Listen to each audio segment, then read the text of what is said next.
Vale, perfecto. Entonces, vamos a iniciar dándole un buen día a todos los asistentes. Les agradecemos por asistir, por conectarse el día de hoy.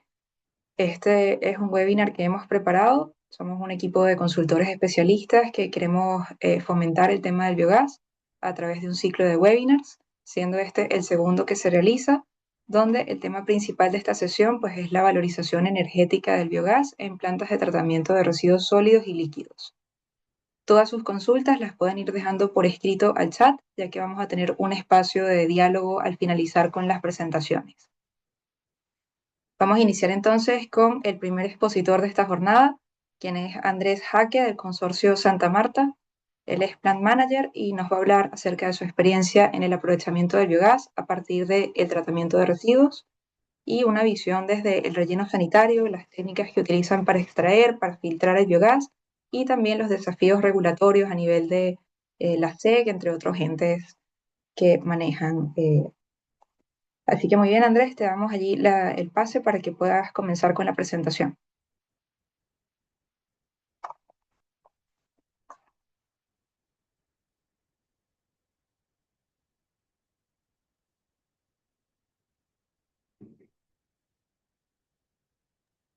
Perfecto, gracias Paula.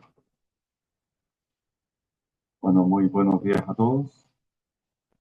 Como ya dijo Paula, yo soy Andrés Jaque, soy el jefe de planta de la central de generación RNC Santa Marta a través de biogás. Eh, Vamos a partir con una pequeña presentación de lo que es Santa Marta, explicando que es una empresa que lleva más de 20 años al servicio de las comunidades con la recepción de residuos, que hemos recibido más de 23 millones de toneladas de residuos a la fecha y hemos reducido 3 millones de toneladas de CO2 equivalente con la operación, solamente con la operación de la central de generación. Esta es un proyecto que lleva más de 12 años en funcionamiento y más de 15 años con proyectos que realicen quema o valorización del biogás o reducción de emisiones. Y hace 12 años tenemos la operación de la central de generación que utiliza el biogás como combustible para alimentar motores generadores y generar electricidad a partir de ello. Este es un proyecto que partió en dos etapas. La primera etapa que se completó en agosto del 2013 con la construcción de la central original, con 8 motores generadores y que luego fue empleada en el año 2015. Y que se ha mantenido a la fecha con 10 motores generadores y una capacidad instalada de 20 megawatts aproximadamente.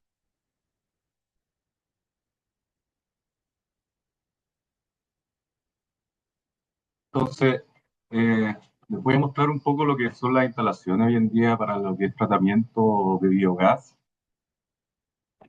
comenzando básicamente con la matriz de captación, que es la matriz donde se obtiene el biogás desde el relleno sanitario mediante una grilla de pozos que están construidos en el relleno, pozos que tienen alturas promedio entre 20 y 40 metros de profundidad, de las cuales se hace monitoreo continuo y un setting de pozos para obtener las calidades de, de operación que se requieren para la operación tanto de la planta de quema como la planta de generación. Entonces, hoy en día nosotros finalmente tenemos dos sistemas. Tenemos en operación una antorcha de 5.000 metros cúbicos de marca Cho americana, que puede tratar hasta 5.000 metros cúbicos hora. Este es un sistema que hoy día funciona como respaldo de la generación eléctrica, es un respaldo en caso de que la central se encuentre indisponible, ya sea por falla o por mantenimiento programado.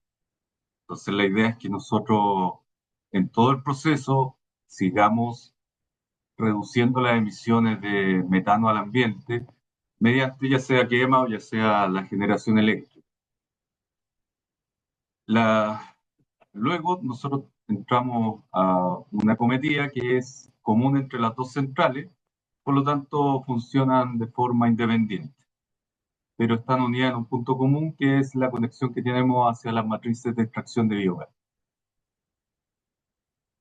pasando ese punto, podemos empezar a hablar ya de la central de generación. La central de generación básicamente está dividida en dos secciones grandes. Uno que vendría a ser una planta de tratamiento de gases o acondicionamiento de gases, donde se hace todo el proceso previo de extracción de biogás, filtrado, acondicionamiento y control de variables para poder ser inyectado hacia los motores generadores. Y luego tenemos la generación eléctrica de por sí, a través de motores generadores de marca Caterpillar, G3520C, que son motores de 20 cilindros, carburados específicamente para biogás. En cuanto a la operatividad de estos sistemas, la central hoy en día funciona en el mercado deficitario del Sistema Eléctrico Nacional mediante el Coordinador Eléctrico Nacional, y la venta de energía es una venta directa que se hace en base al mercado spot, que corresponde al mercado de venta inmediata. Es decir, en los requerimientos de energía que tenga el coordinador en base a precio, que es el famoso costo marginal, que es un costo que va asociado a la operatividad de las centrales en base a la disponibilidad de energía por oferta y demanda. Y finalmente, indicar que el 100% del biogás captado es conducido al sistema de generación eléctrica. Es decir, todo el biogás que nosotros tenemos no tiene ningún otro procesamiento o no tiene ninguna otra finalidad que generar electricidad.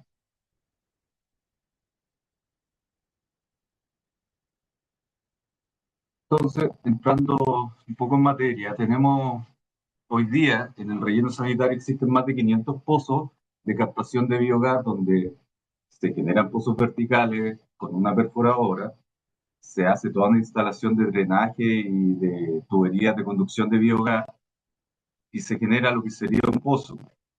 Este pozo va conectado a una matriz principal que luego es conectado hacia la central de generación. Y la central de generación tecnológicamente utiliza sopladores que succionan el biogás desde el relleno sanitario y lo impulsan hacia el sistema de filtrado que finalmente termina en los motores generadores. Entonces tenemos los sopladores de capacidades de hasta 5.000 metros cúbicos hora cada uno. Tenemos 4 sopladores centrífugos que funcionan en operación N+1. Toda la operación de la central está en esta lógica, que significa que siempre tenemos un sistema de stand-by o un equipo de stand-by, ya sea por mantención, por falla, por alguna reparación o por algún tema de seguridad. Entonces, la capacidad de la planta hoy en día es de 15.000 metros cúbicos hora en funcionamiento a plena carga. Para tratar, tenemos capacidad para tratar 15.000 metros cúbicos horas de biogás. En la segunda parte, después del soplado, tenemos lo que viene a ser el acondicionamiento del biogás. Entonces, tenemos una primera etapa de enfriamiento mediante unos ventiladores axiales, que es básicamente unos radiadores donde el gas circula y mediante aire forzado, nosotros generamos la primera fase de enfriamiento para llevarlo a condición de operación. Este enfriamiento es secuencial y tenemos 3 equipos que se encargan de realizar el enfriamiento por aire, aire-aire. Posterior a eso tenemos un sistema de extracción de condensado mediante filtros ciclónicos. Estos filtros ciclónicos básicamente tienes un equipo en sobremedida de la tubería que es de 20 pulgadas, este equipo es de 24, con unos álabes fijos, lo cual genera que el gas gire rápidamente y expulse las partículas más pesadas hacia las paredes, lo cual finalmente decanta hacia un estanque o un reservorio que mantiene en la parte inferior y que es luego eliminado mediante un nivel magnético de bajo nivel de pozo y alto nivel de pozo o estanque en este caso. Y todo el líquido que nosotros, o todo el condensado que nosotros eliminamos de esta parte del proceso es conducido hacia la planta de tratamiento que posee Santa Marta. Posterior a eso tenemos una parte que es la eliminación de polvo o material particulado menor. Tenemos 2 equipos de filtrado mediante filtros coalescentes, que son filtros de papel o filtros de, eh,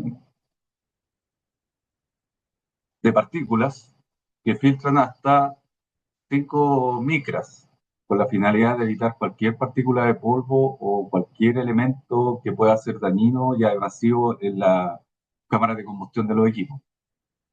Posterior a eso tenemos una segunda etapa de enfriamiento, que es un equipo, que es un chiller de compresión conectado a un intercambiador de calor que utiliza refrigerante para generar a contraflujo una diferencia de temperatura y entregar el biogás a una temperatura óptima de trabajo que para nuestro caso y para nuestra aplicabilidad y nuestra planta se encuentra entre los 15 y 25 grados Celsius.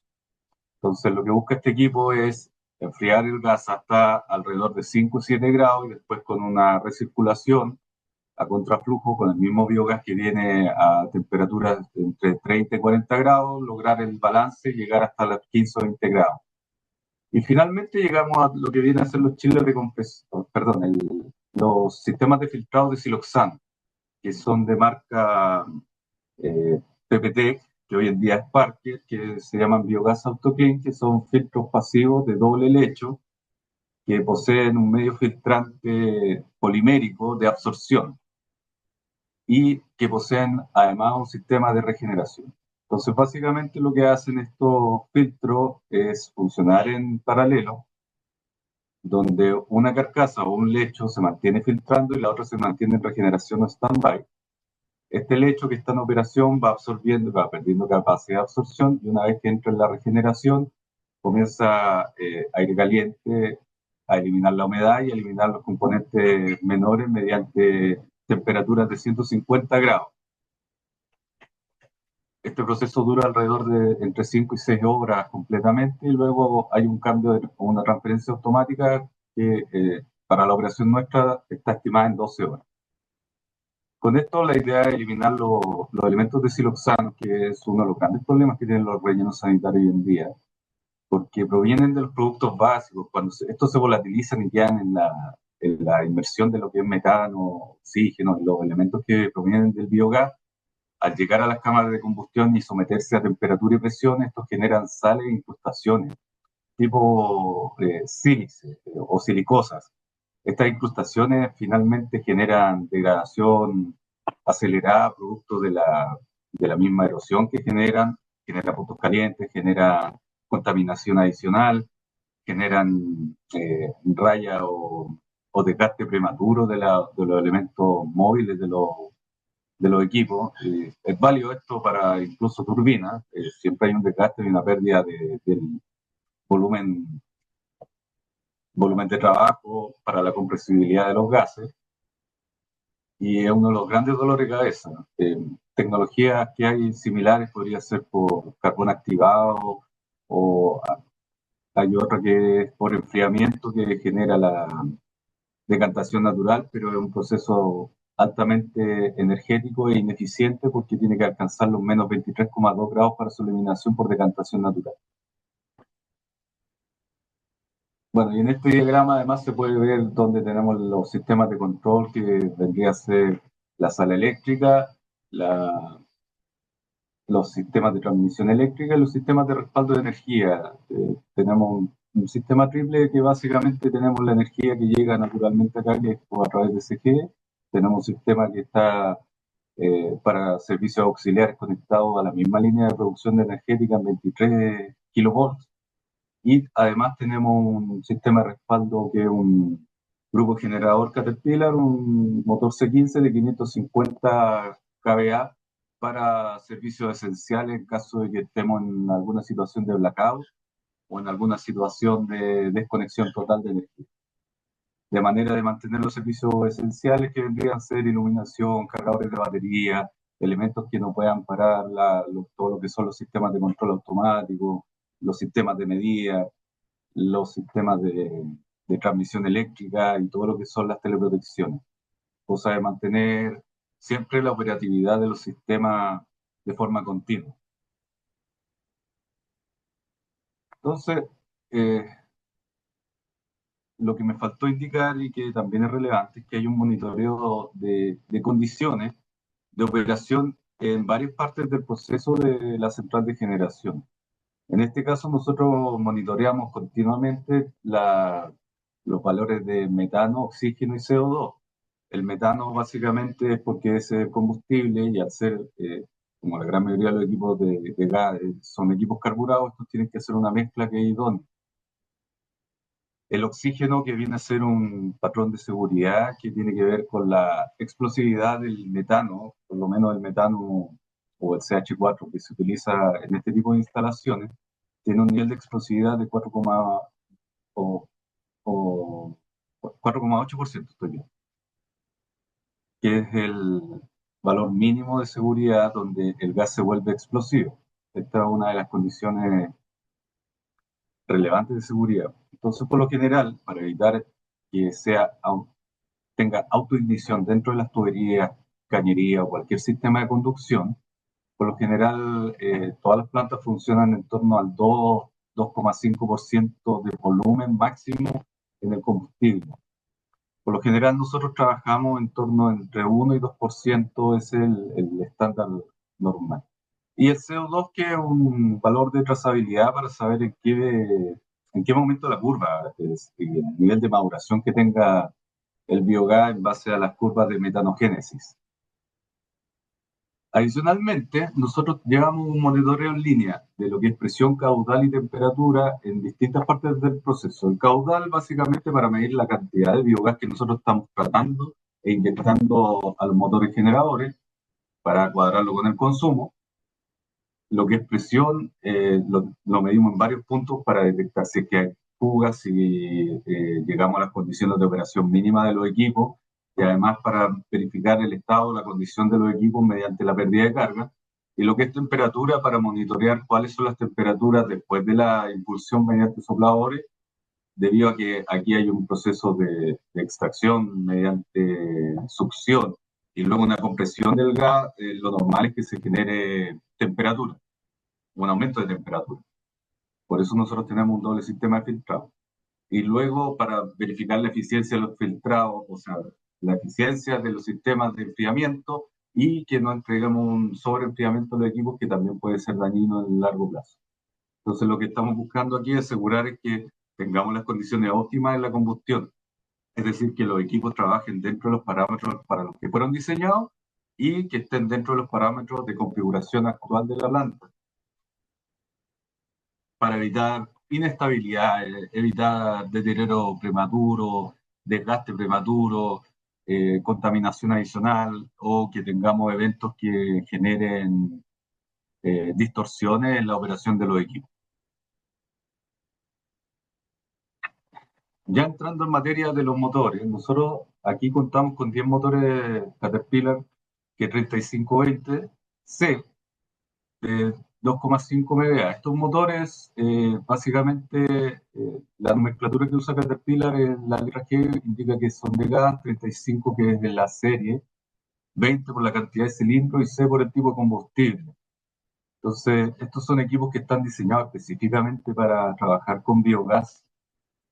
Por lo general, estos equipos tienen un margen de trabajo entre 35% de metano hasta un 58-60%, con una presión mínima de trabajo de 140 milibar y una temperatura de trabajo que oscila entre los 15 hasta los 50 grados Celsius en la admisión de gas. La potencia instalada de toda la central es de 19,66 megawatt hora, que viene a ser la potencia activa, y actualmente nosotros estamos en torno a los 6.000 metros cúbicos hora al 50% de metano, que es relativamente equivalente a 11 megawatt hora. Esos son los parámetros de operación que tenemos hoy en día. De hecho, en el día de hoy tenemos una operación promedio de 18 grados Celsius y estamos en servicio.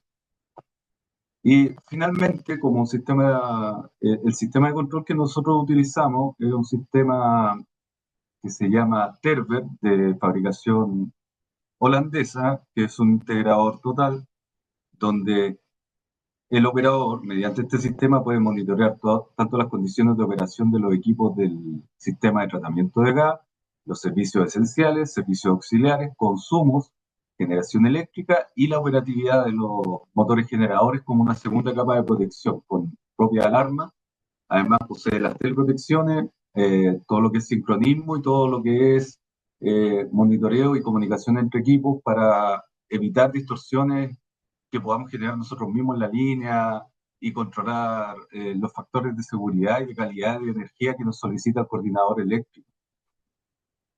Y este es un sistema que nosotros hemos utilizado por los últimos 12 años con buenos resultados, que permite tanto controlar los equipos de manera local como remota. Y bueno, dentro de los temas que nosotros tenemos, algunos de los desafíos, algunos de los temas que más relevantes que podemos hablar, eh, principalmente tienen que ver primero con la contaminación del gas. La contaminación del gas, como dije, puede ser por siloxano, puede ser por la acidez, puede ser por contaminante externo o por un filtrado ineficiente, pueden generar deterioro acelerado de los equipos, pueden generar eh, aumento en los costos de operación y mantenimiento, pueden generar deterioro acelerado, por lo cual los planes de mantenimiento tienen que acelerarse, como podría ser el caso de un overhaul, una reconstrucción mayor de motor. Tenemos temas de corrosión, desgaste acelerado del aceite, mala lubricación. Esos son algunos de los desafíos que nos encontramos.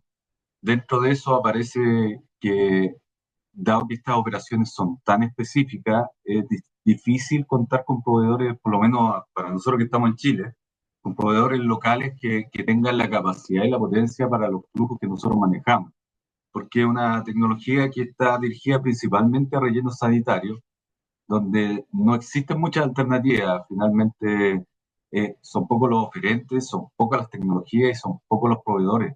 Por lo general, una de las complejidades más grandes que tenemos es que la gran mayoría de los componentes, repuestos o elementos mayores tenemos que importarlos, ya sea por venta directa, a través de dealers, a través de distribuidores, producto de, primero, de los volúmenes, segundo, del nivel de costo que se mantiene en este tipo de operación, y tercero, que tiene que ver con, con la presencia de algunos proveedores de manera global. Como dije, Parker, por ejemplo, que tiene presencia en Chile para la tecnología de los siloxanos, por ejemplo, la empresa que compró PPT es Parker. Parker después la cedió a una que se llama Unifred y que solamente tiene presencia en Gran Bretaña y que atiende globalmente. Es una de las dificultades. El sistema HMI Terber que nosotros utilizamos también genera algunos temas porque al ser de fabricación holandesa y la modificación tiene que ser mediante servicio en línea o fuera de horario. Ellos por lo general están entre 8 o 10 horas desfasados con nosotros. Entonces, algunas de las medidas que nosotros hemos tomado es realizar mantenimiento preventivo más exhaustivo, realizar planes de mantenimiento mayor, un poco acelerados para combatir un poco la degradación y evitar que aumenten los costos y que, la, que, que el biogás no pueda ser consumido por los equipos, mantener la premisa de operación de diseño de la central, que es una central diseñada siempre con N+1, donde la idea es siempre mantener un equipo stand-by, mantención o en falla, para mantener siempre la misma estándar o la misma línea de trabajo. Eh, la redundancia de los equipos, ya sea de filtrado, de impulsión, de generación eléctrica, básicamente todos los equipos, tanto por normativa y por diseño, están diseñados de esa manera. Por lo tanto, tenemos la capacidad de mantener la operatividad independiente de que tengamos una falla menor o mayor o algún problema operativo. Eh, Inicialmente la planta en particular, nosotros tenemos un nivel de disponibilidad cercano al 100%, estamos en 99 y fracción, donde uno de los mayores problemas es que al estar en mercado deficitario, nosotros, cuando el costo de la energía es muy bajo, el famoso costo marginal, nosotros tenemos detenciones. Por lo tanto, estas detenciones generan que tengamos que parar la central y si bien estamos disponibles, estamos fuera de servicio. Entonces tenemos que partir a utilizar ya sea alguna otra estrategia para seguir consumiendo el biogás, ya sea la quema mediante la planta de quema o solicitar mantenernos mínimo técnico, que es básicamente un equipo generador, mantenerlo a nuestro costo, operando al 50% de la potencia, de manera de eficientar las detenciones y la puesta en servicio, que es uno de los dolores de cabeza que tenemos hoy en día. Y esto es un efecto que se ha venido dando no solamente acá, que tiene que ver harto con la entrada de otras tecnologías RNC, ya sean de los parques solares, eólicos. Eh, Particularmente en el mercado chileno se está dando la figura de que hoy en día tenemos una alta cantidad de agua por la lluvia, más altas temperaturas con alta exposición solar, y como tenemos un sistema único y es deficitario, el costo marginal puede llegar hasta cero. Es lo que nosotros evidenciamos, que en muchos instantes puede llegar a cero. Particularmente hay una estacionalidad que se da en los meses de verano, que son los de mayor exposición solar y poca agua, donde tenemos tiempos de operación o tiempos de detención aproximados de 300 horas mensuales, que podría ser entre el 30 y el 40% del mes estamos detenidos. Y finalmente nosotros, para manejar todo esto, hacemos monitoreo continuo, gestión de paradas programadas, hacemos aprovechar el tiempo de indisponibilidad no deseado o por costo marginal para realizar actividades de mantenimiento preventivo, mantenimiento de tipo predictivo, como en el caso de los análisis de vibraciones, análisis de temperatura. Entonces tenemos un equipo conformado interna, tanto como externamente, con proveedores clave, más un equipo interno que maneja todo lo que es la operación y mantenimiento regular de tanto la planta de tratamiento, la planta de quema y los motores generadores.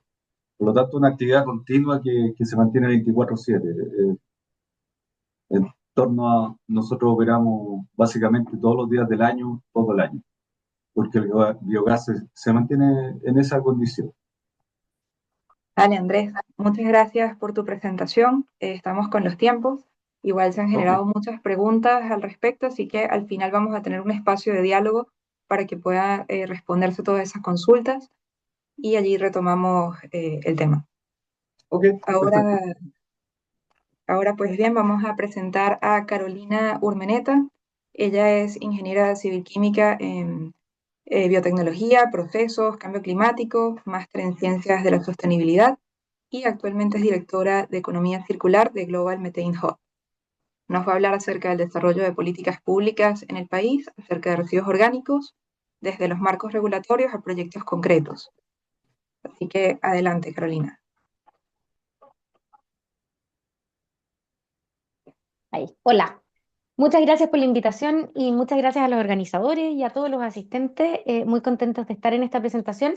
Y yo los voy a traer, gracias Andrés por la tremenda introducción, ¿cierto? Hay un montón de desafíos en el chat con preguntas y lo voy a traer un poco también a por qué estamos discutiendo estos temas, por qué estos temas y el sector residuo está adquiriendo mucha fuerza, ¿cierto? Y la relación con los temas de cambio climático y algunas regulaciones, como decía la Adriana, ¿ya? Entonces, bueno, contarles que les voy a hablar un poquito de metano y algunas particularidades, ya que estamos hablando de biogás, y por qué, ¿cierto?, estamos teniendo tanto interés desde la mirada también climática llevada a la implementación. Y por eso es tan interesante este webinar y la conversación que estamos teniendo con Andrés y con los otros actores, ¿cierto? El metano en el periodo reciente ha contribuido a 45% del calentamiento global y eso tiene que ver con que es un contaminante climático de vida corta, que dura 12 años en la atmósfera, a diferencia del CO2, que dura cientos de años en la atmósfera, y en ese periodo tiene un poder de calentamiento global de 86 veces el CO2. El metano tiene además una particularidad, y es que se puede detectar de manera remota, ¿ya? Y aquí, claramente, como siempre, ¿cierto? Las primeras detecciones y los primeros hotspots se dieron en energía, ¿cierto? En las centrales y las instalaciones de producción, ¿cierto? Con petróleo, diésel, gas, etcétera, pero mediante el monitoreo satelital se empezaron a ver otros hotspots y uno empezó a investigar y fíjate que llegamos a los rellenos sanitarios, ¿ya? Y esto, si bien nos pone un desafío, es una tremenda oportunidad porque nos permite entender de mejor manera, ¿cierto?, dónde estamos teniendo, ¿cierto?, las emisiones en los rellenos sanitarios y permite también poner el foco en una actividad que tiene solución en el corto plazo. El metano se produce en el sector energía, donde, bueno, se están haciendo varias cosas, en el sector agricultura de manera importante, ¿ya? Por la crianza de ganado, principalmente vacuno, y el cultivo de arroz, y en residuos. La gran diferencia que tenemos, por ejemplo, con el sector agricultura, es que no tenemos todavía las soluciones técnicas para avanzar en esta mitigación. En el caso de residuos, como ya nos contaba Andrés, ¿cierto? Hay soluciones, ¿ya? Y vamos a ver otras. Entonces, ahí es donde tenemos una oportunidad como sector para movilizar un poco de financiamiento y atención, y es lo que les voy a contar. Acá les voy a mostrar un caso, ya vamos a hacer un zoom, también vamos a ver casos de Chile, pero les quería mostrar este caso que es un hotspot a nivel nacional, o sea, a nivel global, perdón, y que está aquí al ladito en Argentina. Este es el relleno sanitario Norte 3, donde vemos una gran pluma. Ustedes, todas estas fuentes son públicas, como la financia la filantropía. El mayor, en el fondo, el mayor objetivo es que estos sean bienes públicos. Y tenemos, si ustedes se meten, ¿cierto?, estos links que les voy a dejar después y que los voy a mandar por el chat, van a ver las plumas de emisión de distintos rellenos sanitarios, también varios de Chile. Pero ¿qué es lo interesante? Uno ve esta pluma que uno dice, ya, bueno, ya, pero uno puede hacer zoom a las plumas de emisión de metano y uno puede ver específicamente de dónde vienen esas plumas, ¿ya? Y cómo están relacionadas con la operación en el relleno. Entonces, eso es muy interesante porque a lo que estamos acostumbrados, ¿cierto?, es a un reporte desde este tipo de instalaciones que nos muestra las emisiones totales del relleno, pero que no necesariamente está relacionado con cómo se está operando el relleno y qué se está haciendo. Acá vemos este ejemplo de Norte 3, ¿cierto?, donde yo les estoy mostrando varios zoom. Tenemos emisiones de 7 toneladas por hora, ¿ya? O sea, son brutales. Vamos a ver la comparación con Chile. Este es un relleno muy grande en Norte 3.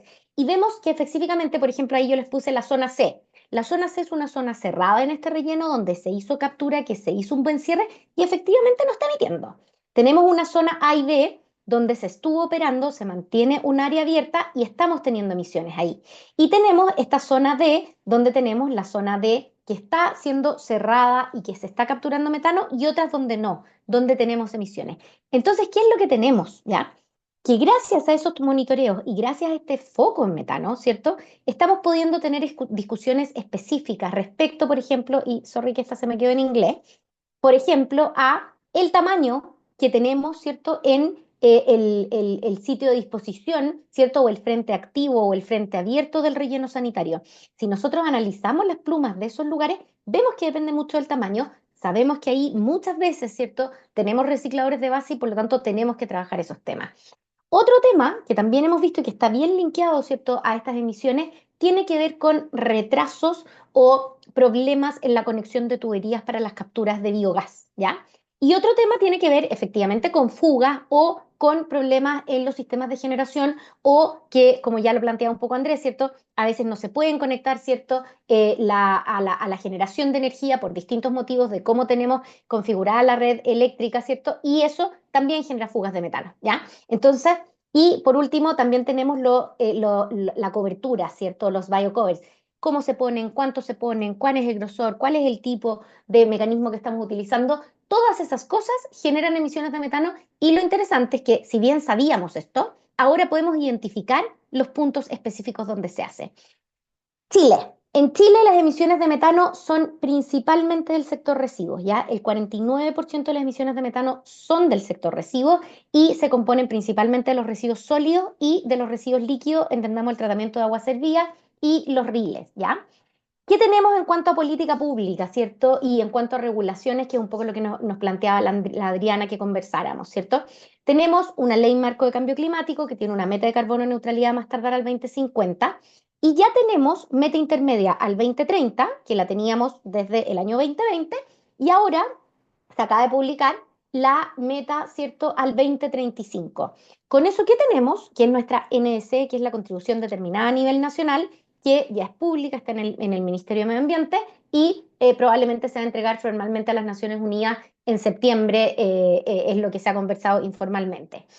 ¿Qué es lo que tenemos entonces? Es que tenemos un punto donde queremos llegar, que es la carbono neutralidad, un límite de cantidad de emisiones entre el 2020 y el 2035 a nivel nacional y tenemos además un compromiso específico de metano que es llegar a pic al 2025 y reducir al menos 10% al 2030.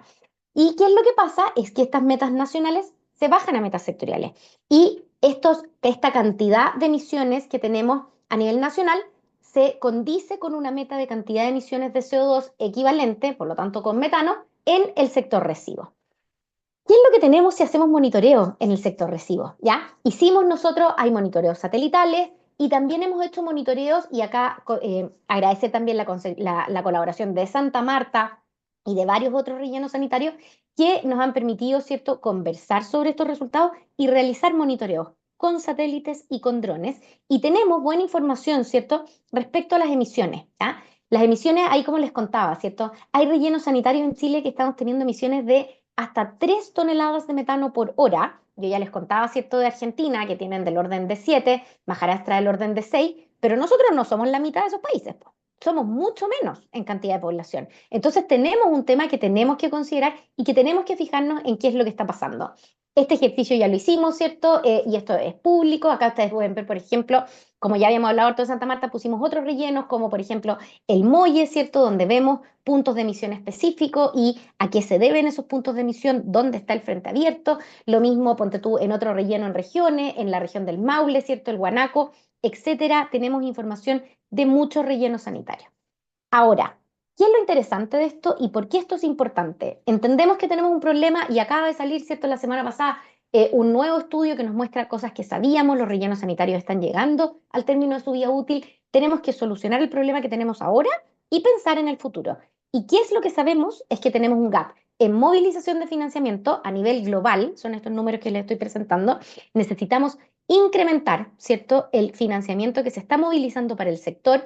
Hoy día tenemos del orden de 6 billones de dólares y lo que se necesita es del orden de 20 billones de dólares a nivel global. O sea, 3 veces más, la situación en Chile no es distinta. Pero sabemos también que en el sector el tema del CAPEX es relevante, pero el tema de los costos de operación son muy relevantes, ¿cierto? Cuando hacemos las evaluaciones económicas y ahí es algo a lo que tenemos que hincarle el diente, ¿cierto? Como decimos.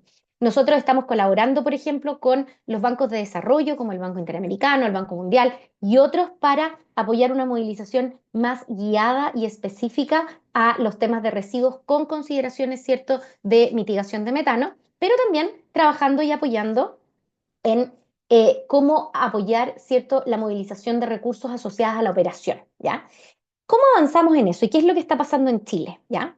En Chile lo que tenemos es que tenemos habilitado, ¿cierto?, un sistema de compensación nacional de emisiones y también un sistema internacional, que nos permite apoyar la implementación, sobre todo en el corto y mediano plazo. Y también tenemos, producto de la Ley Marco de Cambio Climático, que el Ministerio de Salud ya presentó y se aprobó su plan de mitigación sectorial de cambio climático, y en ese plan se establece que se va a trabajar en la actualización del decreto 189, ¿cierto? Y que por lo tanto vamos a tener una regulación que va a ser más efectiva en los temas de emisión de metano y otros gases en los rellenos sanitarios. Entonces tenemos una ventana de tiempo donde antes de que llegue la regulación podemos usar varios instrumentos. ¿Y qué es lo que ha estado pasando? Se ha estado avanzando en esto y acá de nuevo reconocer, ¿cierto? Ahí, por ejemplo, el Consorcio de Santa Marta, se los destaqué, ¿cierto? KDM, han vuelto a activar y han vuelto a ser unos actores activos en la captura de metano, ¿cierto?, para generación de biogás. Y efectivamente, en el último ejercicio que se hizo del sistema de compensación de emisiones de Chile nacional, el 50% de las toneladas compensadas fue del sector residuo, ¿ya? Además, en Chile hemos logrado acuerdos internacionales bilaterales con países como Suiza, Singapur, Japón y prontamente Finlandia, para también poder conversar de otro tipo de actividades, por ejemplo, ¿cierto? El biogás que generamos, cómo lo podemos utilizar para baterías, cómo podemos evitar que los orgánicos lleguen a los rellenos sanitarios y que por lo tanto evitemos esa generación de biogás y podamos utilizar esos nutrientes, ¿cierto?, como mejoradores de suelo. También son discusiones que se están teniendo y lo interesante de esto es que esta discusión no es solo desde la regulación, sino que es una discusión que se está preocupando de apoyar, ¿cierto?, en la implementación y en los instrumentos. Ahora, ¿Son los rellenos sanitarios y la compensación la única solución? No, ¿cierto? Nosotros requerimos avanzar en un diseño y una implementación que vaya, ¿cierto?, a la parte superior de la pirámide invertida, ¿cierto?, del sector residuos, que tiene que ver con incentivar el diseño y la implementación de compostaje, de digestión anaerobia, de moscas soldados, etcétera.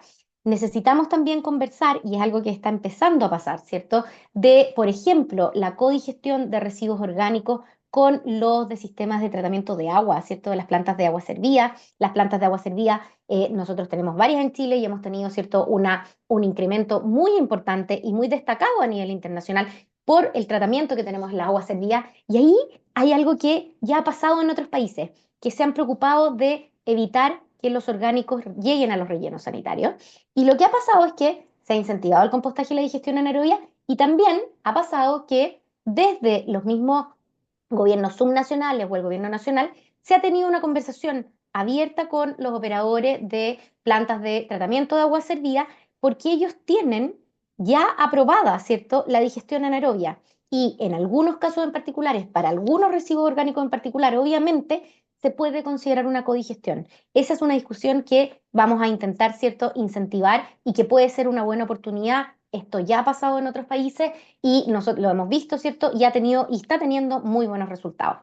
Además, tenemos que pensar en la demanda, ¿cierto? ¿Quién va a demandar estos productos? El compostaje, el digestato, etcétera. ¿Cómo trabajamos y fortalecemos los programas de mejoramiento de suelo para incentivar esa demanda? Y sin duda, ¿cierto?, seguir trabajando con fuerza en la prevención de la pérdida y el desperdicio de alimentos. El gobierno ya anunció, ¿cierto?, que prontamente vamos a tener una estrategia de pérdida y desperdicio de alimentos, por lo tanto eso también viene en la línea. Entonces, lo que les quiero decir es que nosotros desde esta posición, ¿cierto?, que es más desde la filantropía, donde apoyamos los datos, la política pública y la movilización de financiamiento, eh, lo que estamos buscando, ¿cierto?, es poder apoyar y destacar casos como el de Chile, conjunto con otros países que están avanzando de manera decidida y ordenada, ¿cierto?, en base a su institucionalidad con estos temas. Nosotros tenemos ley marco de cambio climático, tenemos una ley RED que también habla de compostaje, ¿cierto?, pero que no es lo prioritario.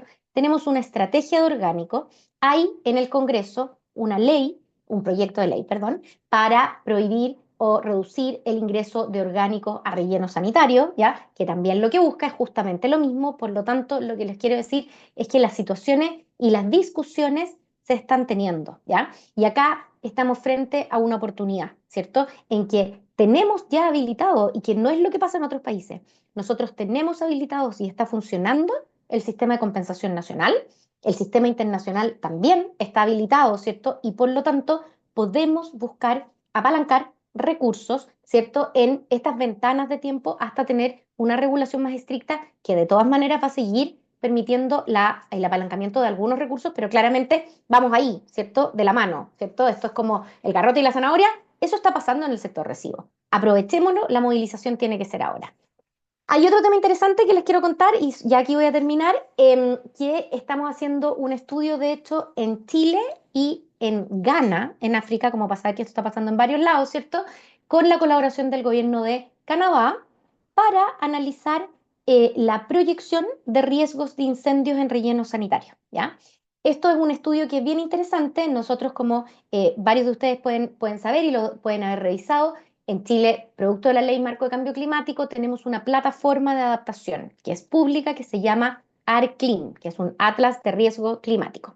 Ese Atlas de Riesgo Climático tiene todos los sectores: agricultura, energía, las ciudades, ¿cierto?, los puertos, la piscicultura, la industria forestal, los bosques nativos, etcétera. No estaba el sector residuos, y lo que estamos haciendo es la metodología para analizar la proyección de riesgos de incendio. ¿Por qué? Porque claramente con los escenarios climáticos, ¿cierto?, y los aumentos de la temperatura, estamos, ¿cierto?, a nivel global teniendo, se están incrementando, ¿cierto?, los riesgos de incendio en el sector, y también están asociados, ¿cierto?, a la operación que podemos tener en los rellenos sanitarios. Entonces, ¿qué es lo que esperamos ver acá, ¿cierto? Que efectivamente una mejor operación en los rellenos sanitarios, una cobertura adecuada, una conexión, ¿cierto?, de los pozos y de las tuberías de manera, ¿cierto?, oportuna, un manejo del biogás adecuado y un área de disposición, ¿cierto?, de un tamaño que esté de acuerdo con la normativa y con los estándares internacionales, permite disminuir el riesgo de incendio, ¿ya? Y eso va a ser muy interesante porque es también una discusión adicional, ¿cierto? Y una información adicional a tener para la toma de decisiones. A nivel internacional, y con esto termino, la movilización que se ha dado en residuos ha sido súper interesante. En general, nosotros cuando partimos, partimos, ¿cierto?, con esta organización que yo estoy representando hoy día, que es el Global Methane Hub, el 2022, ¿ya? Cuando se firmó el Global Methane Pledge, que fue, o que se firmó a fines del 2021, un acuerdo internacional para reducir las emisiones de metano. Y ahí, del que Chile es parte, ¿cierto? Nosotros, yo estaba ahí en el Ministerio de Medio Ambiente y fuimos parte del lanzamiento de esta iniciativa. Lo que dijimos, ¿cierto?, cuando se inició el Global Methane Hub y yo formé parte de él también, fue, bueno, el sector residuo no es tan sexy, ¿cierto? No está como en las grandes discusiones. Uno no escucha, ¿cierto?, hoy a los ministros o a los presidentes o en la COP. Se habla muy poco de residuos. Nunca había habido una discusión de alto nivel de residuos. Y acá yo les estoy mostrando unas fotos de la COP 24, ¿ya? O sea, la COP en el año 2024, perdón, eh, en el año 2023, donde tuvimos al presidente del BID, ¿ya? En conjunto con varios actores de nivel nacional y subnacional, ahí ustedes ven, ¿cierto?, a Claudio Rego, anunciando una movilización y una colaboración importante para el sector residuos que se llama Lowering Organic Waste Methane Partnership, donde se está trabajando, ¿cierto?, para reducir al menos 1 millón de toneladas de metano al 2030 con más de 40 gobiernos subnacionales, dentro de ellos, en el fondo, Santiago, y también esperamos que se unan otros gobiernos de Chile. Esto en Brasil ha tomado mucha fuerza, y movilizando 10 billones de dólares, ¿ya? Por eso era tan importante tener, bueno, ahí está el vicepresidente ejecutivo, ¿cierto?, de la Comisión Europea, pero también estuvo acá, por ejemplo, el presidente del BID, hablando de la meta, ¿cierto?, que tenemos en conjunto, donde nosotros lo estamos apoyando, con una iniciativa que se llama Too Good to Waste. Luego se unió el Banco Mundial y bueno, se han unido muchas organizaciones.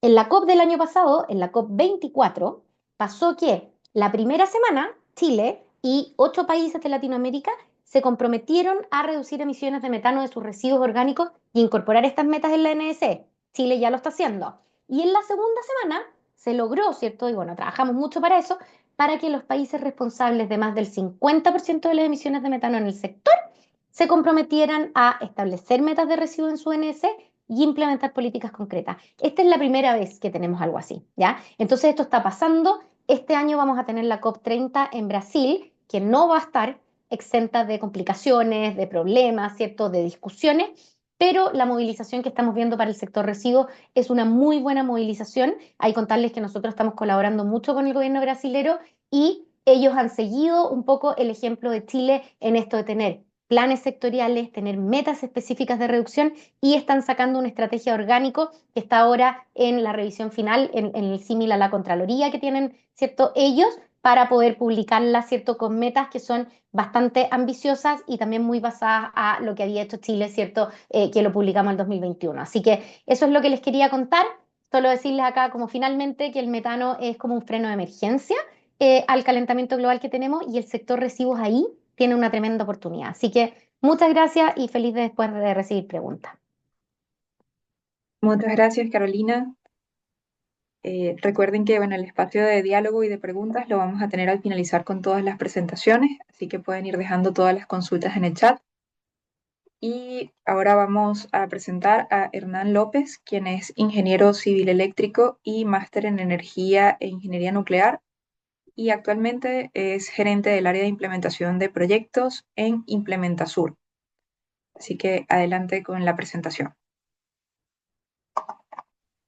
Buenísimo. Muchas gracias, Adriana. Y bueno, buen día a todos y todas. Hoy día yo les voy a presentar, muy conectado con lo que comentaba Carolina, el cómo poder formular proyectos de manejo de residuos que sean atractivos para el sector financiero, para poder catalizar financiamiento y poder llevar a la acción este tipo de proyectos.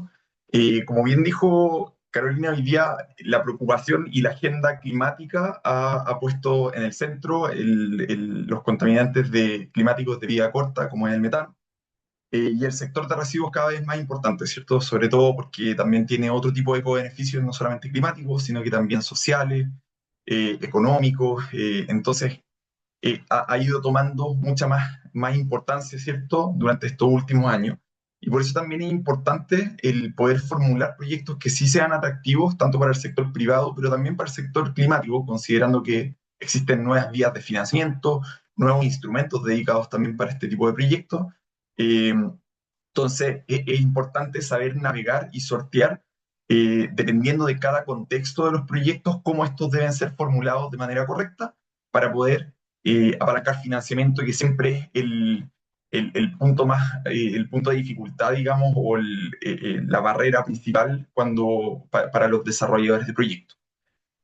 Solo para dar un poco de contexto, Implementasur es una empresa de consultoría climática basada en Chile, también tenemos oficinas en Colombia.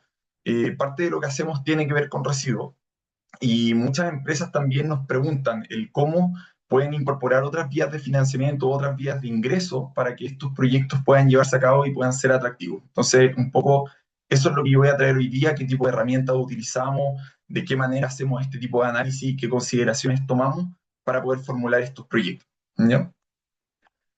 Eh, de partida, bueno, ¿cuál es el objetivo, cierto, de la evaluación de estos proyectos? Es generar proyectos que sean pertinentes, que sean efectivos y sostenibles antes de ser ejecutados, y que tengan que posean una viabilidad técnica, económica, social, ambiental e institucional también para poder llevarse a cabo. Por lo general, cuando evaluamos este tipo de proyectos, los parámetros claves, que no es rocket science, nosotros consideramos temas relacionados con la capacidad de las plantas, ¿cierto? Qué tan grandes o pequeñas pueden ser. Obviamente existen economías de escala también asociadas a la formulación de una planta pequeña o grande.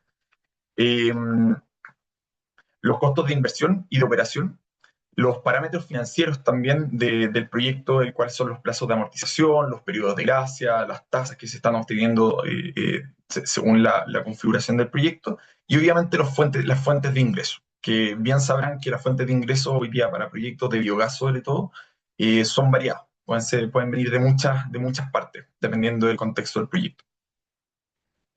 Y en esto nosotros con el tiempo hemos ido formulando esta metodología, que es un flujo de trabajo, digamos, un flujo de evaluación, que yo lo invito a que lo utilicen, que si tienen dudas también nos preguntan, en cómo seguir un paso a paso para poder formular estos proyectos, ¿ya? Entonces, solamente para explicar, y esto puede tener ciertas consideraciones del país, esto fue hecho para proyectos de innovación energética en Chile hace mucho tiempo, en una colaboración que hicimos con la GIZ. Aplica para lo que estamos viendo hoy día, pero también podrían haber ciertas como detalles que probablemente se van a dar cuenta después que podrían aplicar mejor, o sea, de manera distinta para otros países, ¿ya? Pero de manera general, aquí el flujo lo que nos está diciendo es, para poder definir un proyecto climático, lo primero que tengo que hacer es formular el caso de negocio. Y el caso de negocio me va a permitir, mediante una evaluación económica, ver si es que existe una brecha de viabilidad. Nosotros llamamos brecha de viabilidad si es que el VAN es cero o es negativo, ¿cierto? O todavía no es rentable el proyecto. ¿Ya? Si la brecha de la viabilidad no está resuelta, siempre hay que volver a formular el caso de negocio hasta lograr un caso de negocio que sí cierre, ¿ya? Con un proyecto que ya tiene una viabilidad resuelta, uno pasa a revisar los riesgos, ¿cierto? Esto es algo súper importante antes de salir a buscar financiamiento o antes de formular este proyecto bajo una postulación, por ejemplo, de financiamiento climático, ¿ya? Entonces, vamos a hacer un análisis de riesgo y aquí nosotros siempre separamos entre riesgos exógenos y endógenos. Los riesgos exógenos son cualquier tipo de riesgo donde yo como desarrollador no tengo control, ya que podría ser, por ejemplo, un riesgo político, a un riesgo regulatorio, en donde muy, muy difícilmente yo puedo tener control sobre eso. Pero si eso ya está resuelto, existe un ecosistema en donde yo puedo desarrollar este tipo de proyectos, voy a buscar analizar los riesgos endógenos, ya que para nosotros los riesgos endógenos es los riesgos que los proyectos sí tienen control, que podrían ser, por ejemplo, un riesgo tecnológico, un riesgo de crédito, ambiental o social, ¿ya? Con los riesgos resueltos, se entra una pregunta que es clave hoy día y que se fomenta harto en el mundo del financiamiento climático, y este proyecto deberá recibir financiamiento concesional. Cuando decimos concesional, puede ser cualquier tipo de financiamiento en mejores condiciones que mercado. Ya eso podría ser, por ejemplo, una deuda blanda con una tasa de crédito reducida, incluso podría ser un tipo de grant o subsidio, ¿cierto?, para el proyecto, o algún tipo de garantía que no podría obtenerse en un mercado comercial, pero sí en este como mercado climático, en donde existen otros actores que están dispuestos a tomar un riesgo distinto, ¿ya? Entonces, si este proyecto, vamos a poner en el mejor de los casos, tuviera los check. Entonces tiene un modelo de negocio que es sostenible, ¿cierto? No tiene riesgos exógenos importantes, ni tampoco tiene riesgos endógenos relevantes. Este proyecto debería directamente pasar a recibir financiamiento de capital privado, ¿cierto? Pero si este proyecto sí tuviera algún tipo de riesgo endógeno que buscara resolver y que no puede resolverlo por sí mismo el proyecto en sí, entonces es un muy buen candidato a recibir financiamiento concesional, ¿ya? Y esto podría ser a través de un fondo climático o algún otro tipo de actor. Eh, ¿Por qué aparece la cajita del fondo concesional antes que del privado? Porque justamente esa es una lógica que es súper importante que cualquier desarrollador de proyecto que recibe financiamiento climático la tenga claro. Hoy día cualquier promotor o proveedor de algún financiamiento climático va a buscar que la concesionalidad sea mínima, o sea, que yo logre entregar un recurso, ¿cierto?, concesional al mínimo monto, digamos, para que el capital privado pueda participar de este tipo de proyectos, ¿ya? Y eso es como un concepto súper importante como a considerar. Los proyectos no tienen que recibir ayuda, como ayuda climática, ¿cierto? Porque sí, sino que tienen que responder a una lógica de que van a recibir lo justo y necesario para que el privado participe. ¿Y por qué? Porque el privado es el sector que tiene más recursos, el que tiene más experiencia y el que debiera terminar participando de este tipo de proyectos en un futuro, y tal vez hoy día no está preparado porque hay ciertas condiciones habilitantes que no lo permiten, ¿ya? Hoy día me voy a centrar en estas dos partes, en la parte de cómo formular un proyecto o cómo nosotros formulamos proyectos cuando nos piden ayuda en estos temas, y el cómo también incorporar dentro de estos análisis el potencial financiamiento concesional para este tipo de proyectos. Esto es un ejemplo de un proyecto que nosotros hicimos o evaluamos en Colombia. Es un proyecto de biodigestión, ¿cierto?, que recibe 15 toneladas diarias de residuos sólidos, que en un lugar donde existe una demanda creciente por gas natural para 20.000 habitantes. Y aquí la necesidad era poder identificar modelos de negocio para que el proyecto sea atractivo, ¿ya? Centrándonos en la formulación del caso de negocio, ¿qué herramientas utilizamos para hacer este análisis? Utilizamos básicamente dos como metodologías o herramientas que son súper simples, que uno es costo nivelado, que es un indicador. Quienes no saben, los costos nivelados al final es una herramienta que se utiliza harto en el sector energético, en el sector eléctrico, donde yo tomo los costos totales de un proyecto en toda su vida útil, los traigo a valor presente, y eso lo divido por el volumen de producto total que yo voy a vender y también lo traigo a valor presente y genero un indicador.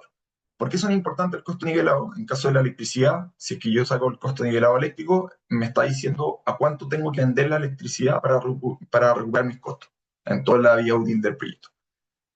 En residuos, yo puedo utilizar la misma lógica para ver a cuánto tengo que cobrar, por ejemplo, como un gate fee para poder recuperar los costos del proyecto, o cuánto tengo que cobrar para la venta del biogás para poder recuperar los costos del proyecto. Eh, Puedo verlo también desde una perspectiva de mercados de carbono, cuánto tengo que vender el crédito de carbono para poder recuperar los costos, y así cualquier otro indicador que sea central en el modelo de negocio. Podría ser electricidad también, ¿cierto? Si yo estoy generando electricidad con ese biogás, ¿a cuánto tengo que vender esa electricidad para recuperar mis costos?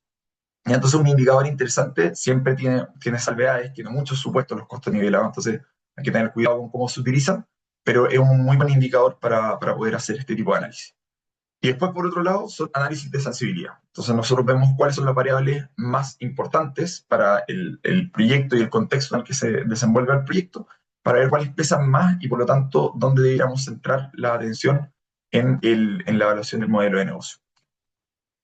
Estos son algunos de los parámetros que utilizamos para hacer estos cálculos de costo nivelado. Entonces, tomamos el CAPEX, tomamos OPEX, vimos cuál era el biometano que iba a producir este proyecto y el horizonte de evaluación con una tasa de descuento.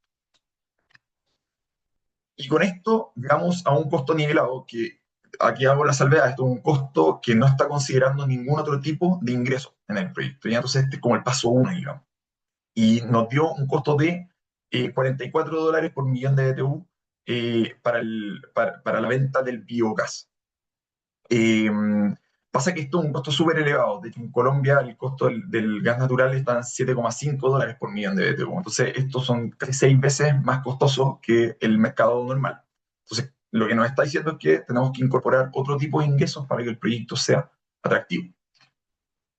Y aquí es donde volvemos a nuestro diagrama, ¿cierto? Y dice, ¿la brecha viabilidad está resuelta? No, no lo está. Entonces me tengo que volver a formular el caso de negocio. Y aquí es donde entran los análisis de sensibilidad. Entonces vamos a incorporar otro tipo de ingresos. Y en este caso nosotros consideramos no solamente la venta del biometano, sino que también la venta del digestato, una tarifa de tratamiento de residuos sólidos y una tarifa por venta de crédito de carbono. Ya utilizamos todos estos tipos de ingresos en distintas proporciones para ir viendo qué caso el modelo de negocio como favorable. Y aquí es súper importante trabajar en rangos también, ¿cierto? Aquí pusimos rangos para los potenciales precios de venta de cada uno de estos atributos. ¿Y por qué? Porque así sabemos si es que estamos siendo pesimistas o estamos siendo optimistas en los supuestos que estamos tomando. Con esto, en este caso súper en específico, nos dimos cuenta que lo que más pesaba eran los ingresos por venta de biodigestato. Eso es un tema que era característico del lugar, ¿cierto? Existía un mercado para la venta de ese digestato a un buen precio, por lo tanto, tenía un peso mayor.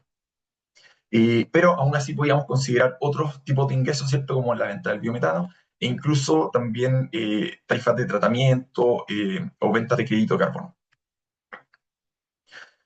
Con eso, nosotros llegamos como a una idea de cuál debiera ser el modelo de negocio adecuado para poder formular este proyecto y entramos a la parte de financiamiento. Entonces, aquí lo que hicimos fue también tomar distintos escenarios, hicimos un análisis de escenarios para ver cuál era el mix o la estrategia que la empresa debería tomar para salir a buscar financiamiento, ¿cierto? Porque si la brecha de viabilidad y todos los riesgos estaban resueltos, la mejor estrategia sería salir a buscar un financiamiento privado, ¿cierto? O comercial, pero si no, habría que incorporar otro tipo de instrumentos de financiamiento climático, ¿cierto? Para que estos proyectos sean atractivos y salir a buscar financiamiento.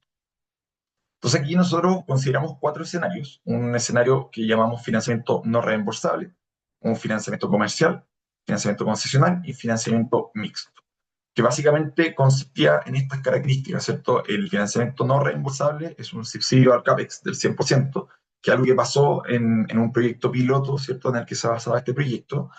Obviamente va a ser el caso más favorable, pero también da ciertas como referencias de qué tan lejos estamos del punto del break-even point, ¿cierto? El punto de quiebre, de cuándo el ban pasa a ser positivo.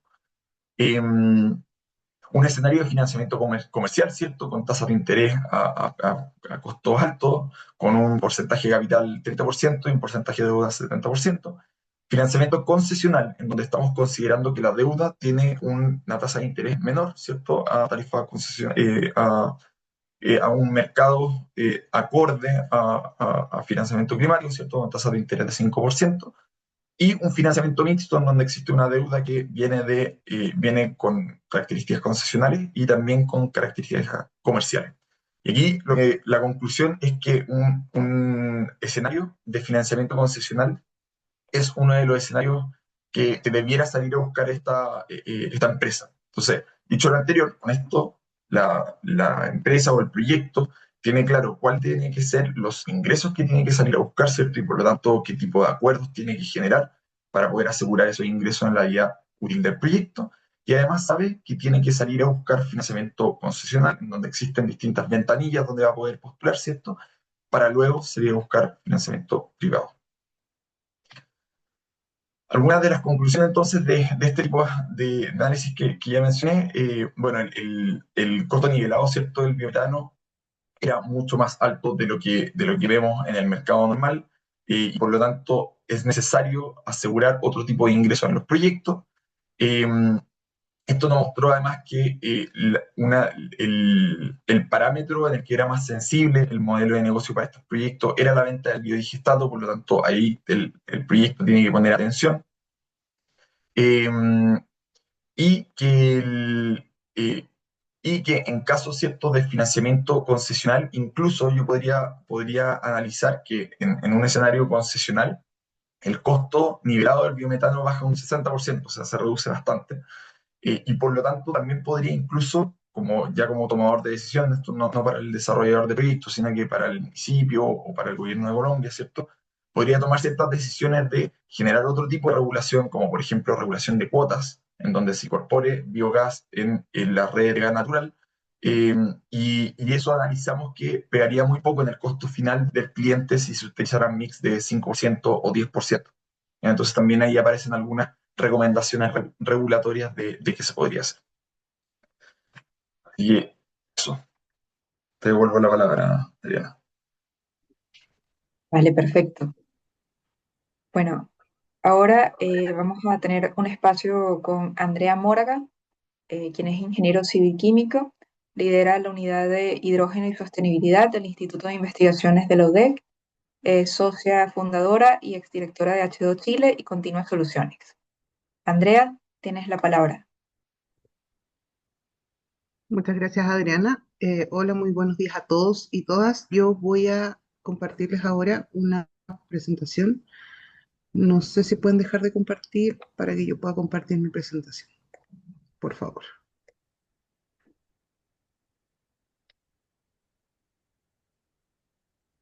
Ya. La verdad es que solamente voy a hacer un barrido muy, muy pequeño a cuál es la preparación y la importancia también de la obtención de una licencia clase 4. Aquí estamos hablando de proyectos de biogás y según la regulación nacional, que es el decreto 119, nosotros necesitamos inscribir estas instalaciones dentro de la Superintendencia de Electricidad y Combustible y para eso necesitamos tener profesionales que cumplan con ciertos requisitos. Y esa es la idea de esta pequeña presentación. Y contarles un poco de quiénes somos como Continuas Soluciones, qué es la licencia clase 4, que tenemos también un curso de diseño y construcción de instalaciones de biogás y cómo cada uno de ustedes podría obtener esta licencia clase 4. Entonces, como Continuas Soluciones, es una empresa chilena especializada en energías renovables que tiene un enfoque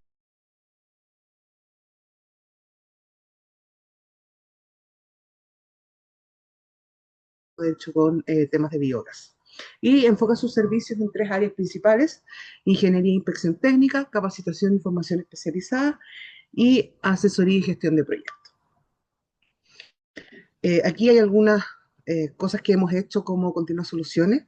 Y yo creo que lo más relevante para el día de hoy es que efectivamente nosotros dictamos dos de las capacitaciones para formar a los instaladores clase 4 el año 2017. Una fue en la ciudad de Santiago y la otra fue en la ciudad de Talca. Y también el primer curso de biogás que se hizo en Chile también estuvo a cargo principalmente mío. En ese tiempo yo estaba trabajando en la Unidad de Desarrollo Tecnológico de la Universidad de Concepción.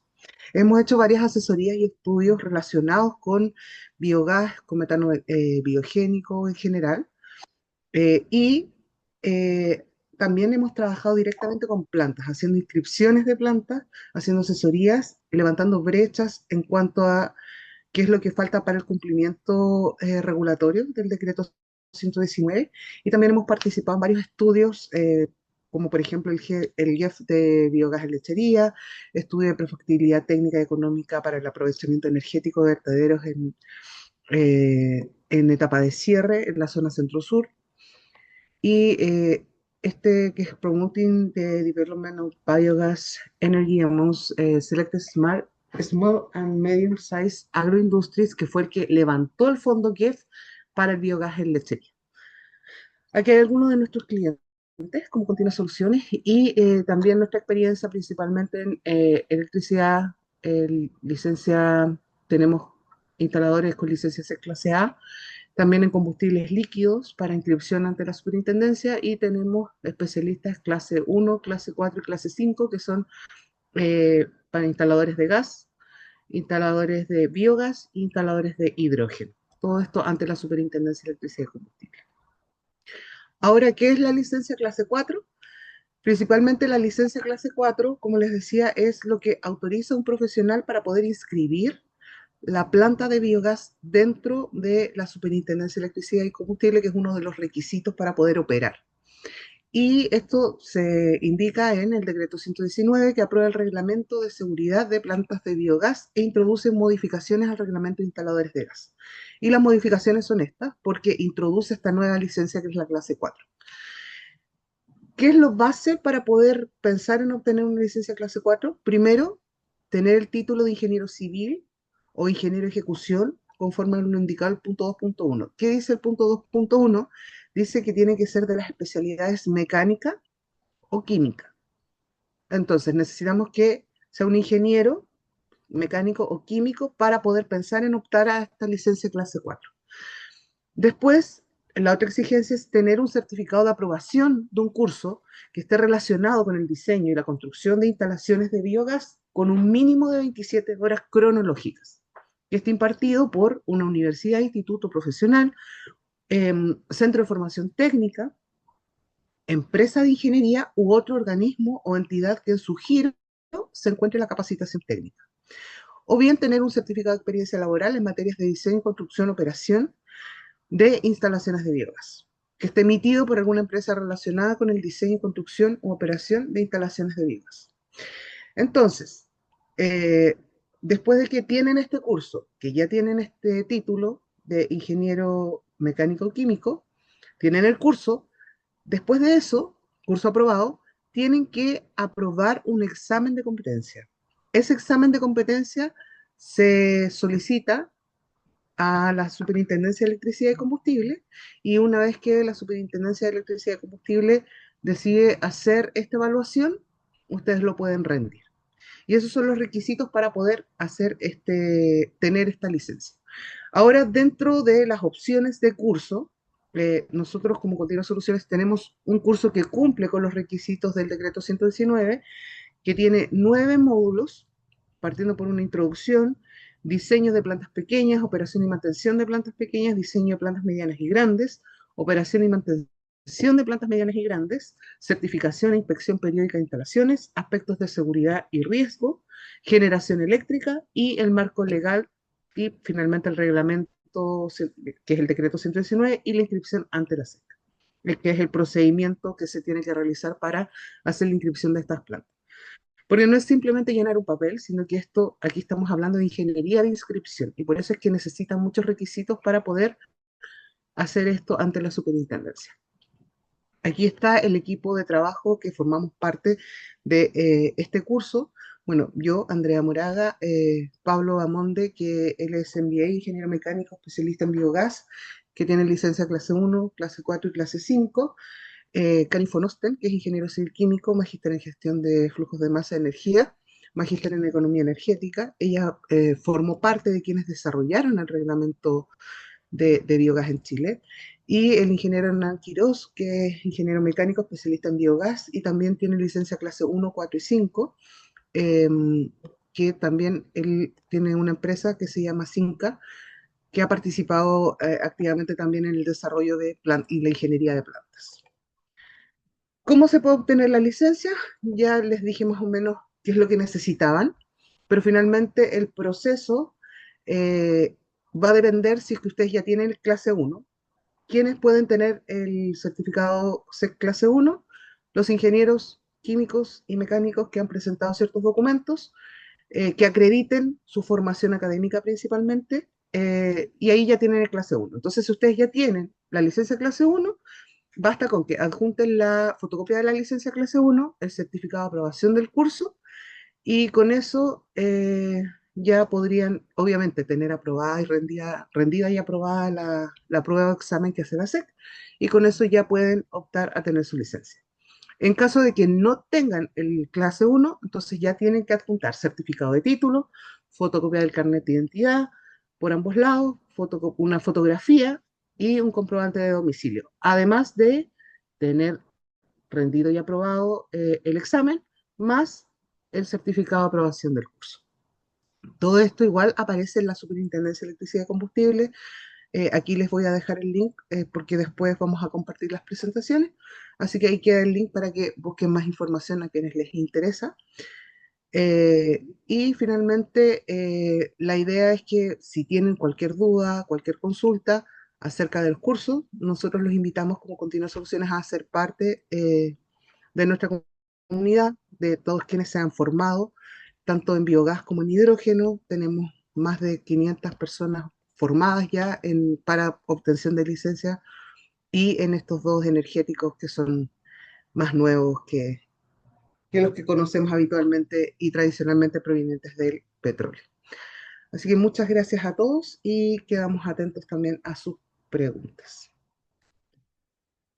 Muchas gracias, Adriana. Perfecto. Muchas gracias, Andrea.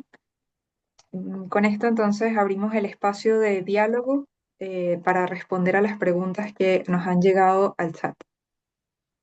Eh, para Andrés, nos preguntan cuál es la composición típica de su biogás en términos de metano, dióxido de carbono, H2S.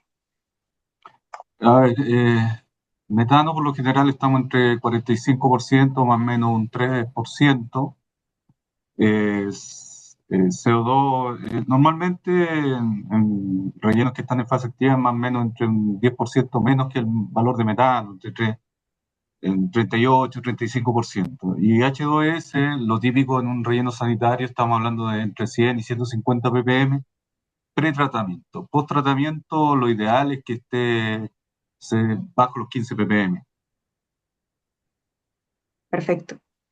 Nos consultan también, dado el origen renovable de la electricidad, ¿comercializan o tienen algún tipo de contrato considerando que están generando energía limpia? Mira, no, nosotros siempre no nos hemos mantenido vendiendo la energía en el mercado spot, así que no, solamente venta directa de energía generada hacia el coordinador eléctrico, hacia el sistema eléctrico nacional. Ya, perfecto. También nos preguntan acerca de las principales brechas que tiene el desarrollo de este tipo de centrales para tener una mayor participación en tecnologías de la matriz eléctrica. Eh, Hay una restricción que tiene que ver con el tamaño, que básicamente el tamaño o las inversiones que hay que hacer para este tipo de proyectos son relativamente altas, que es una de las restricciones. Y lo segundo, que el campo normativo, donde las exigencias hacen que sea súper estricto y hay que tener condiciones tanto de ubicación como tecnológicas. Entonces, por ejemplo, eh, si la línea de transmisión está cerca, o si estamos cerca de una distribuidora, o si tenemos alguna subestación en la pasada, o cuál es el proyecto, hace relevante. Y lo otro tiene que ver con la masa crítica que tiene necesaria para este tipo de proyectos, o sea, cuánto biogás puedo obtener, por cuánto tiempo y cuál es la tasa de consumo versus la tasa de generación del metano o del biogás que va a utilizar como combustible.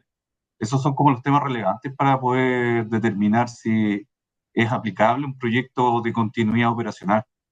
Dado que la gran mayoría de estos proyectos requieren una masa crítica más o menos importante de residuos orgánicos o de una masa orgánica que pueda mantener la metanogénesis por un tiempo más o menos extendido. Porque si no, tenemos brechas en cuanto a la operatividad de los sistemas. Entonces tiene que ver con un tema de dimensionamiento de la capacidad que tiene la masa orgánica de generar metano versus el consumo que yo le voy a extraer. Vale. Nos comentan que han visto en prensa que Santa Marta genera certificados de reducción de emisiones para disponer en el sistema de compensación de emisiones. En Sí. ese sentido, ¿con quién generan o acreditan los créditos de carbono y cómo pudieron acreditar la adicionalidad? Mira, Santa Marta hace 18 años que está en los mercados de carbono. En un inicio partimos con MDL, con el protocolo de Kioto, y luego, desde el año 2014 hasta el año pasado, 2024, estuvimos participando en Gold Standard, mediante la venta de BERS. Eh, y, y todos los bonos que nos fueron del sistema complementario, que nos fueron vendidos internacionalmente, se pueden utilizar para reducción del impuesto verde en el mercado chileno. De eso es lo que yo me acuerdo, así como rápidamente. No sé si Bien, responde la pregunta. vale, ahí nos pueden comentar en el chat. También en tema regulatorio nos comentan en el marco de la resolución 431 cómo fue adaptarse a esta resolución al momento de valorizar el biogás y la experiencia de conectarse a la API del sistema de medio ambiente según la resolución 254. Ya, estos son los de reportabilidad de los valores de metano. Ya, con respecto a la reportabilidad, la mayor brecha fue lograr comunicar los datos, porque tenemos un doble sistema, uno que tiene que ver por el plan de cumplimiento, donde básicamente nosotros tenemos la obligación de medir de forma continua todo lo que es el biogás a nivel de pozo, y la segunda parte que tiene que ver con la reportabilidad de datos para el consumo de biogás, que se hace mediante la API. Nosotros generamos una base de datos interno mediante el departamento de IT de Santa Marta.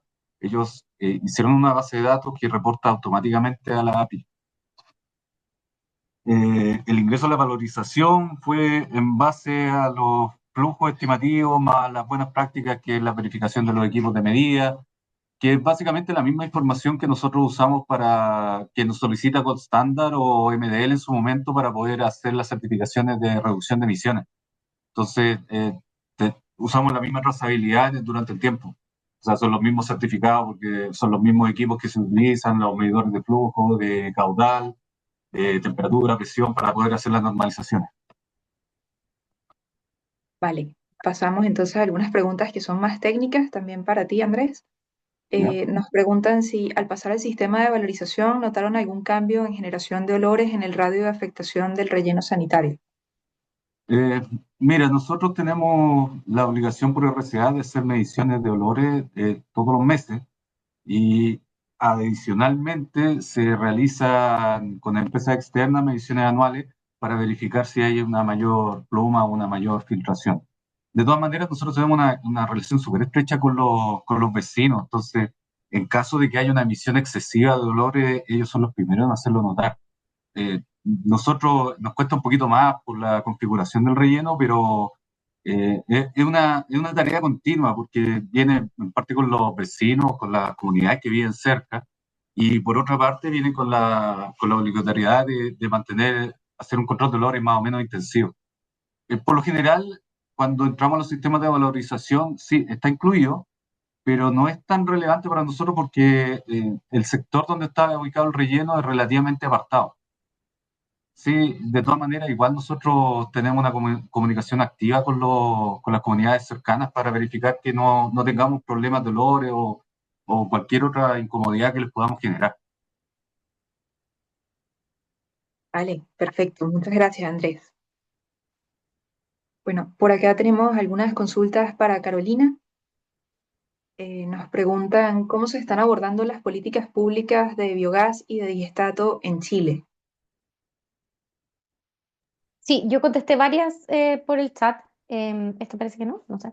Sí, Em, sí, entonces no sé si quieres que lo repita o si prefieres saltar a las otras como por tiempo, digo, para que alcancemos. No sé cómo lo ves.